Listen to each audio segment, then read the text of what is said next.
Poltergeist action.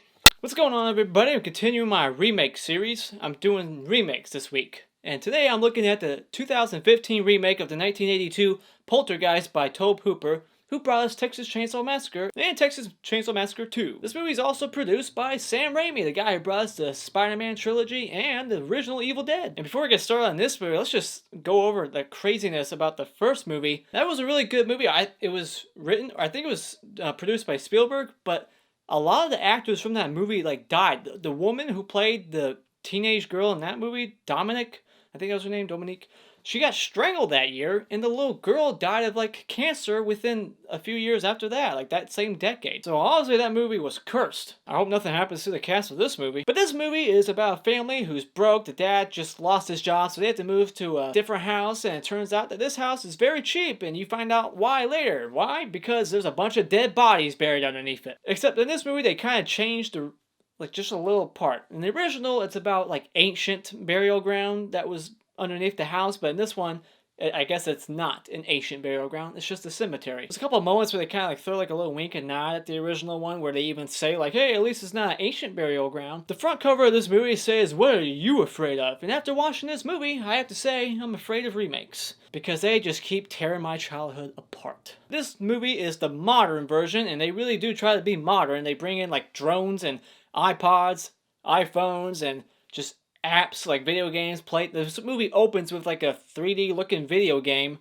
And it's just, you automatically yep, this is gonna be a modern version. And honestly, that's the only thing that's different about this movie compared to the original. It's just it feels so modern. It purposely tries to tell you hey, it's 2015. In the original, you got the big tube television that's possessed, and then in this one it's the plasma. You got the dad played by Sam Rockwell, and I like his portrayal. He's just very funny. That's another thing about this movie. It tries to be funny in weird spots, and I feel like this is a movie that should even try to be funny. It should be serious. And it's just awkward comedy. It's not funny comedy, it's just awkwardness. It tries to be so awkward with conversations that it's supposed to be funny. But I'm just staring at it really? This movie tries to take everything beat for beat from the first movie, and they just tone it down. It's just the tree's not even as scary. The clown's not even as scary, and they put the clown on the front cover like it's the best part of the movie. It's not. The clown in the original was hands down the creepiest thing ever. And that one creepy ass scene from the original with the guy tearing his face apart, in this movie, you just get a drill going through the wall, and Sam Rockwell is at the sink and he's puking worms. As if that's better? That's not as scary as a guy's face literally melting. And you would think with all the CGI and visual effects we get today and how great it is, they would try to recreate that scene and do it better, but they don't. It's if you're gonna rip everything off, why not just go for broke? Just copy everything. If you're gonna copy all the shit, at least copy that scene. And I bet I know why it wasn't face peeling, because that would involve blood, and this is a stupid PG-13 movie. Remember the good old days when PG-13 wasn't a thing, and PG movies like Jaws and Poltergeist could have fucking limbs being torn off and just from sharks and faces melting, and you could see that shit? Those were the good days. You got this teenage brat to spoil an entitled person. Her phone breaks and she's like, "I deserve a phone," and you just want to punch her in the face. And she complains about there not being a mall in the city.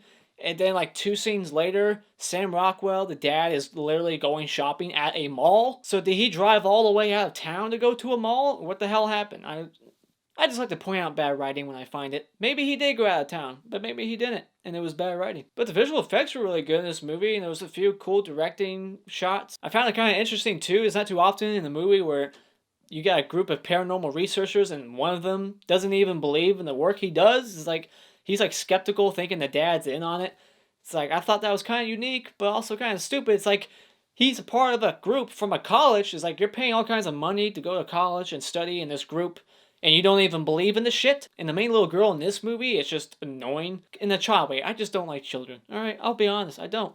But these children are all screaming. You got an 8 or 9-year-old and a 6-year-old, they're just constantly screaming, and you just want to blow your brains out. This movie can kind of feel boring because they just keep redoing the same paranormal activity. It's just something's moving, and then something's moving, and then something else is moving. Oh, there's a light flickering. They do these same paranormal shit over and over and over and over again. It's yeah, we get it, the house is haunted. Do something interesting. Another difference in this movie compared to the original is that these parents aren't stoners. I believe they were stoners in the original. And instead of that short lady we get in the original, we get an Irish priest, and he's just weird. He's got this leg that's all deformed that looks like it really should have just been amputated. And this other girl who's part of the paranormal research group is like the ex-wife. And meanwhile, there's this girl missing, and they're trying to help find the girl, and they find it necessary to just bicker about their former relationship. It's like really right in front of the missing girl's mom. Like the missing girl's mom just smiles and thinks it's all funny. It's like, your little girl's missing.